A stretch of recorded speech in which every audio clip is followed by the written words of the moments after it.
दोस्तों Swift code कैसे पता करें, ठीक है, या फिर स्विफ्ट कोड होता क्या है। दोस्तों अगर आप YouTube पर काम कर रहे हो तो आपको क्लियर पता होगा कि जो YouTube का जो पैसा आता है, और नहीं पता तो मैं बता दे रहा हूं, ठीक है, कि YouTube का जो पैसा आता है वो इंडियन रुपीज में नहीं आता है, वो आता है डॉलर में।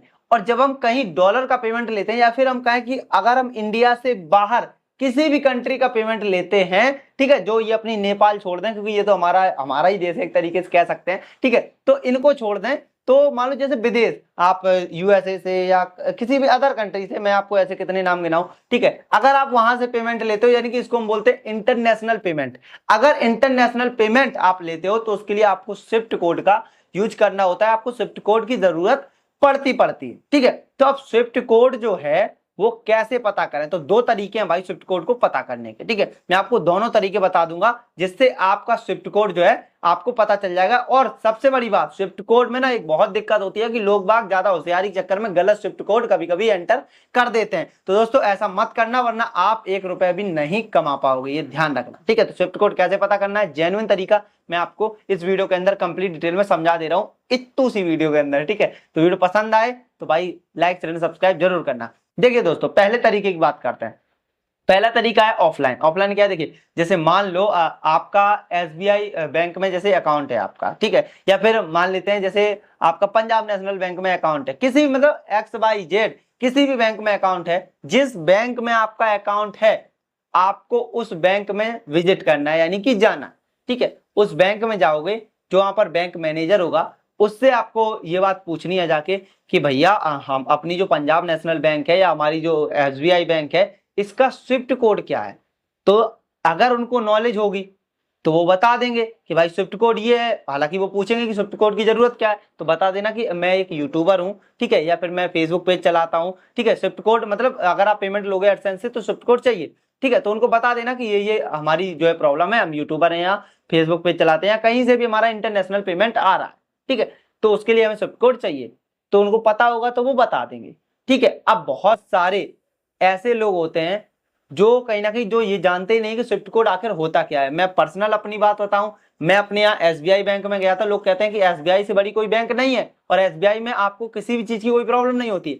लेकिन मैं आपको पर्सनल जो हमारा एक्सपीरियंस रहा है मेरे चैनल का, जो मैंने झेला है, मैं अपने एसबीआई बैंक में गया, मैंने विजिट किया, मैंने उनसे बोला भैया स्विफ्ट कोड दो, तो कहना स्विफ्ट कोड क्या होता है। मैं तो यार शॉक्ड, मैंने कहा यार स्विफ्ट कोड पता ही नहीं है, नहीं ये देने देंगे नहीं तो हमारा पेमेंट कैसे आएगा। सबसे बड़ी बात, बड़ी समस्या में हम, ठीक है। तो हमने उनसे कहा भैया स्विफ्ट कोड होता है, जो जैसे हम यूट्यूबर हैं तो यूट्यूब का पैसा लेने के लिए हमें स्विफ्ट कोड की जरूरत पड़ती है। तो कह रहे भैया यहाँ स्विफ्ट कोड नहीं है। तो हमने कहा स्विफ्ट कोड मिलेगा कहाँ फिर। तो कह रहे हैं आप बड़ी बैंक में जाओ। मैंने कहा इससे भी बड़ी कोई बैंक है, जबकि हमारे यहाँ जो एसबीआई की बैंक है वो सबसे बड़ी ब्रांच है, ठीक है। तो कह रहे, मैंने कहा इससे ही बड़ी, बोले हाँ इससे बड़ी। मैंने कहा, कह रहे लखनऊ जाओ। अब दोस्तों है क्या, ठीक है। तो मैंने कहा कोई बात नहीं, आपको नहीं पता है। मैंने कहा अब हम लगाएंगे दूसरा दिमाग। हमने लगाया दूसरा दिमाग। दूसरा दिमाग क्या है, जो मैं आपको पर्सनल बता रहा हूँ। दूसरा दिमाग है ऑनलाइन। ऑनलाइन क्या होता है, देखिए ऑनलाइन होता है, मैं आपको यहाँ पर सबसे पहले समझा दूं कि ऑनलाइन जिस भी आपका जो बैंक है, जिस बैंक में आपका खाता है, उस बैंक का आपके पास कस्टमर केयर का नंबर होना चाहिए, ठीक है। जब आप कस्टमर केयर से कांटेक्ट करोगे तो कस्टमर केयर सबसे पहले आपका एरिया पूछेगा, पिन कोड वगैरह आपसे डिटेल लेगा, ठीक है। और फिर वो अगर आपके एरिया में वो स्विफ्ट कोड अवेलेबल होगा, ठीक है, तो वो आपको स्विफ्ट कोड बताएगा। अब स्विफ्ट कोड मान लो अवेलेबल नहीं है आपके एरिया में, उस सिचुएशन में क्या करना है सबसे पहले हम देख लेते हैं, आपको समझा देते हैं कैसे आपको करना है। यहाँ पर मोबाइल स्क्रीन ऑन कर दिया। ऑन करने के बाद दोस्तों हम यहाँ पर क्या करेंगे, जैसे हम मान लेते हैं एसबीआई कस्टमर केयर, ठीक है, एसबीआई कस्टमर केयर ये लिख कर आ रहा है ऊपर, ठीक है, ये हमने लिखा, यहाँ पर आ रहा है एसबीआई। पहली वेबसाइट को ओपन करेंगे तो यहाँ पर आप देख सकते हो कि ये बहुत सारे यहाँ पर नंबर आपको मिल जाते हैं। ये है कस्टमर केयर सपोर्ट एसबीआई के। आप इन पर कॉल करोगे, अपनी प्रॉब्लम को बताओगे। प्रॉब्लम बताने के बाद, ठीक है, एक एसबीआई का नहीं बता रहा हूँ, आप जिस भी बैंक का सर्च करोगे वो आपको मिल जाएगा, ठीक है। तो आप उनको प्रॉब्लम बताओगे। जब आप प्रॉब्लम बताओगे तो आपसे जो मैंने बताया कि वो आपसे पूछेंगे, नॉलेज लेंगे, थोड़ी आपकी डिटेल लेंगे, उसके बाद अगर आपका अवेलेबल होगा दे देंगे। अब नहीं है अवेलेबल तो वो पूछेंगे कि आपके और पास जो है, मतलब आसपास जो है कौन से क्षेत्र लगते हैं। तो जैसे हमारा है तो हमारे आसपास हमसे 60 किलोमीटर दूर यहाँ से पड़ता है उरई, ठीक है, उरई पड़ता है। और एक से और क्या प्रॉब्लम फंसती है कि एक हमारा जो है यहाँ पर पड़ता है, एक मिनट किसी कॉल आ रही है, ठीक है। तो एक हमारा जो है वो पड़ता है यहाँ पर हमारे यहाँ पास में इटावा, ठीक है। और यहाँ से थोड़ा दूर पड़ता है कानपुर, जो कि ये 100 किलोमीटर, ठीक है, हमारे यहाँ से। ठीक, तो ये 3 चीजें पड़ती है। मैंने तीनों बातें बताई कि इधर हमारा जो है हमसे पीछे में जो है वो हो रही है, हमारे यहाँ पर लेफ्ट साइड में जो है इटावा और राइट साइड में कानपुर है। ठीक है, तो उन्होंने कहा कि सबसे पास, तो मैंने कहा सबसे पास उरई है।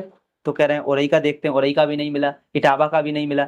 तो उन्होंने कहा कि आप कानपुर का स्विफ्ट कोड जो है यूज कर सकते हो, क्योंकि आसपास क्षेत्र का नहीं है। अब जब नहीं है तो किस उस सिचुएशन में आप कर क्या सकते हो? तो उन्होंने कहा कानपुर का यूज कर सकते हो आप। तो मैंने उनसे कहा कानपुर का आप स्विफ्ट कोड हमें दे दो। तो उन्होंने स्विफ्ट कोड जो है हमें दे दिया। हमने उस स्विफ्ट कोड को डाला और हमारा पेमेंट जो है इजिली आ रहा है, अभी तक कोई दिक्कत नहीं है। ठीक है, तो ये क्या है कि ऑनलाइन आप पता कर सकते हो अगर आपको ऑफलाइन नहीं मिल रहा है। लेकिन अधिकतर जो बैंक हैं वो आपको ऑफलाइन ही प्रोवाइड करा देती हैं। जो समझदार लोग होते हैं, जो पढ़े लिखे होंगे, जो जानते होंगे सोशल मीडिया के बारे में, वो आपको बता देंगे। ठीक है, तो ये 2 तरीके हैं, आप ऑनलाइन भी कर सकते हो, ऑफलाइन भी कर सकते हो। ठीक है, यानी कि अगर आपके आसपास क्षेत्र में जहां भी आपका स्विफ्ट कोड अवेलेबल है, वो आपसे पूछेंगे, जो मैंने बताया उस तरीके से आप भी बता सकते हो। ठीक है, तो आपको स्विफ्ट कोड मिल जाएगा। दोनों तरीके बता दिए। आई होप, आशा करता हूं आपको दोनों तरीके पता चल गए हैं। आपको पता चल गया स्विफ्ट कोड कैसे आपको पता करना है और स्विफ्ट कोड होता क्या है, इसकी जरूरत क्या होती है, सारी चीजें मैंने इस वीडियो में कवर कर दी।